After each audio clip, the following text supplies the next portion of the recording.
before we start the press conference, I just want to share the information that I decide to leave this club in this summer. এমন একটা ঘোষণা দেওয়ার পর মুখে হাসি কিছুটা হলেও অবাক করবে আপনাকে, তবে এই হাসির মাঝেই লুকিয়ে চাপা কষ্ট। স্বল্পভাষী সন হিউং মিন তো এমনই, হাজারো কষ্টে থাকলেও একচিলতে হাসি বরাবরই থাকে তার মুখে। কদিন আগে ইউরোপা লিগ জিতেছেন সাউথ কোরিয়ান এই ফুটবলার। 17 বছর পর তার নেতৃত্বে টটেনহ্যাম হটস্পার কাটিয়েছে শিরোপা খরা। 41 বছর পর জিতেছে ইউরোপা লিগ। 2019 সালে তিনি দলকে উঠিয়েছিলেন চ্যাম্পিয়ন্স লিগের মঞ্চে।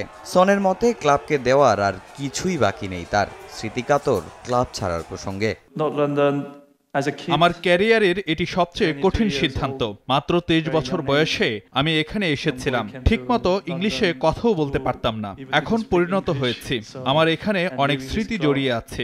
এমন সিদ্ধান্ত মোটেও সহজ ছিল না। ফ্যান, ক্লাব সবার কাছ থেকেই অনেক ভালোবাসা পেয়েছি, তবে আমার মনে হয়েছে এখনই সঠিক সময়। আমার তরফ থেকে আর কিছুই দেয়ার বাকি নেই। আশা করছি সবাই আমার সিদ্ধান্তকে সম্মান করবেন। 2015 সালে বায়ার লেভারকুসেন ছেড়ে টটেনহামে যোগ দেন সন। 10 বছরে সব টুর্নামেন্ট মিলিয়ে 454 ম্যাচে করেছেন 173 গোল। ইউরোপা লিগ জিতে করেছেন 16 কলাপূর্ণ। এমন একজনকে স্পার্সের কিংবদন্তি মনে করেন কোচ। সন সব দৃষ্টিকোণ থেকেই টটেনহ্যামের কিংবদন্তি। সে ক্লাবকে অনেক কিছু দিয়েছে। আমরা তার এমন সিদ্ধান্তে পাশে আছি। আমার চোখে সে প্রিমিয়ার লিগেও অন্যতম সেরা ফুটবলার। সিউলের ওয়ার্ল্ড কাপ স্টেডিয়ামে নিউক্যাসল ইউনাইটেডের বিপক্ষে প্রাক মৌসুমের প্রীতি ম্যাচ খেলবে টটেনহ্যাম।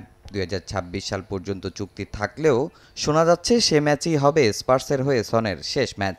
সংবাদ সম্মেলনে যার ইঙ্গিত দিয়েছেন কোচ, জানিয়েছেন যত যাই হোক ম্যাচের শুরু থেকেই খেলবেন সন, করবেন অধিনায়কত্ব। যদিও 17 আগস্ট উয়েফা সুপার কাপের ম্যাচে পিএসজির মুখোমুখি হবে টটেনহ্যাম। ক্লাব চাইলে হয়তো সে ম্যাচে দেখা যেতে পারে সনকে।